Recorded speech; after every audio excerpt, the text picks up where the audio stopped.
गिरिडीह, बोकारो, हजारीबाग और धनबाद जिले के रहने वाले 36 प्रवासी मजदूर ने ताजिकिस्तान के इंटरनेट मीडिया के माध्यम से वतन वापसी का गुहार लगाई।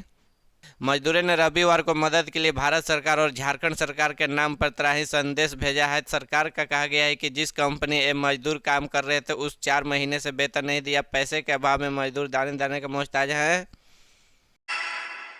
झारखंड के वर्तमान राज्यपाल रमेश बैस सबसे अधिक विधायकों के राज्य सरकार को वापस लौटाने के लिए चर्चित रहे। बैस ने सरकार द्वारा विधानसभा से पारित कराकर अनुमोदन के लिए भेजे गए विधायकों के सूक्ष्म अध्ययन और कई मामलों में विधि विशेषज्ञों से परामर्श लेकर उन पर निर्णय लिया गया। इस क्रम में उन्होंने कई विधायकों पर अपनी स्वीकृति प्रदान की, वही कई विधायकों को वापस भी लौटाया। ताज़ा मामला है उन्हें पिछले दिनों झारखंड वित्त विधायक 2022 को कुछ बिंदुओं पर विधि विभाग के परामर्श लेने के लिए निर्देश बाद अनुमोदन के लिए भेजने के कहा। इससे पहले वह इस विधायक को 2 बार लौटा चुके। पहली बार उन्होंने विधायक को हिंदी और अंग्रेजी प्रारूप में भिन्नता होने के, वही दूसरी बार विधानसभा से दोबारा पारित नहीं कराए जाने पर लौटा चुके थे। रांची के नामकुम में एक कबाड़ी दुकान में भीषण आग लग गई। आग की सूचना मिलते ही दमकल की कई गाड़ियां मौके पर पहुंच चुकी और आग बुझाने की कोशिश में रही। राजधानी रांची के नामकुम थाना क्षेत्र में एक कबाड़ी की दुकान में भीषण आग लग गई। आग इतनी भयावह है कि दूर दूर तक काले धुएं तक गुब्बारे दिखाई दे रहे हैं। मौके पर दमकल के वाहन पहुंचकर कड़ी मकसद के बाद आग पर काबू पाया गया। इस आग में पूरी कबाड़ी दुकान जलकर राख हो गई। इस आग लगी कबाड़ी दुकान में आसपास के कुछ दुकानों में भी नुकसान पहुंचा। भाजपा के शीर्ष नेताओं शनिवार को आसू पार्टी प्रमुख सुदेश महतो आवास पर उनके साथ रामगढ़ चुनाव को लेकर मंत्रण की।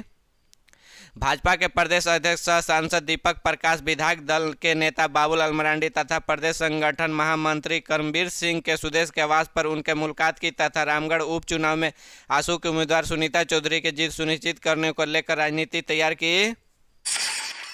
पलामू में दवा का अवैध भंडारण और बिक्री का मामला सामने आया है। इसकी जांच के दौरान पलामू जिला औद्योगिक निरीक्षक अमरेश कुमार ने साथ दुर्व्यवहार हुआ। हुसैनाबाद थाना क्षेत्र बड़ेपुर अखिलेश सिंह के द्वारा उनके साथ बदसलूकी की गई। पलामू जिला हुसैनाबाद के बड़ेपुर के डीआई पलामू के साथ दुर्व्यवहार हुआ। इस मामले में प्राथमिक दर्ज करा दी गई है। वही पुलिस पूरे मामले में जांच में जुटी गई है। बिना अनुमति अवैध दवा संचय विक्रय के सूचना पर कार्रवाई करने के पहुंचे पलामू जिला डीआई के साथ आरोपी ने बदसलूकी की। झारखंड के देवघर में शनिवार रात बदमाशों ने 2 पुलिसकर्मियों की गोली मारकर हत्या कर दी। बताया गया कि यह दोनों ही पुलिस वाले एक व्यापारी के सुरक्षा में तैनात है। जिले के पुलिस का कहना है कि इस मामले में जांच में बिठा दी गई है। पुलिस अधीक्षक सुभाष चंद्र ने कहा कि यह घटना रांची लगभग 250 किलोमीटर दूर देवघर शहर श्यामगंज रोड पर बीती रात करीब 12:30 बजे हुई। यहां अज्ञात लोगों ने एक स्थानीय मछली व्यापारी के घर पर हमला कर दिया। उन्होंने कहा कि उस वक्त व्यापारी ने कुछ दिन पहले उस पर हुए एक अन्य हमले के बाद प्रशासन से सुरक्षा मांगी थी।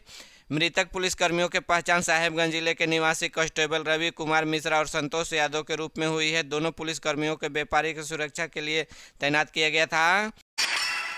रांची, जमशेदपुर, धनबाद, देवघर, कोलकाता पारसनाथ पहाड़ को मुक्त करके आदिवासियों को वापस करने और 2023 में सरना धर्म कोड लागू करने के मांग को लेकर आदिवासी सेंगल अभियान में शनिवार को 5 राज्यों में रेल रोड चक्का जाम किया गया। झारखंड, बंगाल, उड़ीसा, बिहार और असम लगभग 20 जगहों पर रेल चक्का जाम किया गया। सेंगल के राष्ट्रीय अध्यक्ष साल खान मुर ने कहा कि यदि केंद्र सरकार और झारखंड सरकार इन मांगों को पूरी नहीं करती है तो 11 अप्रैल से अनिश्चितकाल रेल रोड चक्का जाम किया जाएगा। 30 जून को संविधान विरोध दिवस के मौके पर देश के आदिवासी नया अधिकार के लिए विरोध। लातेहार में मुख्यमंत्री हेमंत सोरेन खत्यानी जोहार यात्रा कार्यक्रम में शामिल होने के लिए 13 फरवरी को शाम को आएंगे। 14 फरवरी को जिला स्टेडियम में इस कार्यक्रम में आयोजन किया गया। लातेहार मुख्यमंत्री हेमंत सोरेन आगमन को लेकर जिला में प्रशासनिक स्तर पर तैयारियों अंतिम रूप में दिया जा रहा है। मुख्यमंत्री 24 फरवरी को जिला स्टेडियम में आयोजित खत्यानी जोहार यात्रा कार्यक्रम में शामिल होंगे।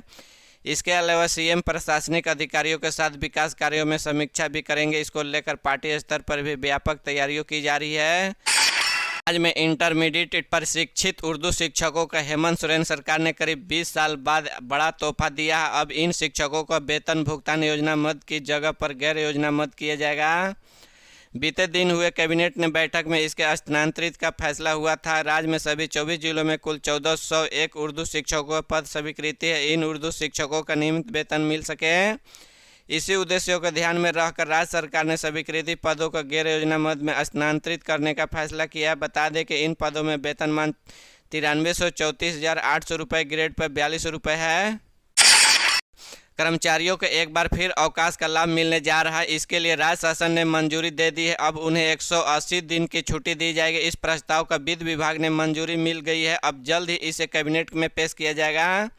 कैबिनेट के मुहर लगते ही व्यवस्था लागू की जाएगी। दरअसल नियमित कर्मचारियों की तरह झारखंड सरकार द्वारा कॉन्ट्रैक्ट पर कार्यरत महिला कर्मचारियों को भी 180 दिन का मातृत्व अवकाश प्रदान किया जाएगा। बीते दिन वित्त विभाग द्वारा इस प्रस्ताव को मंजूरी दे दी गई। इस प्रस्ताव का विधि विभाग द्वारा अनुसार में दिया गया है। इसका लाभ कॉन्ट्रैक्ट पर कार्यरत महिला कर्मचारियों को होगा।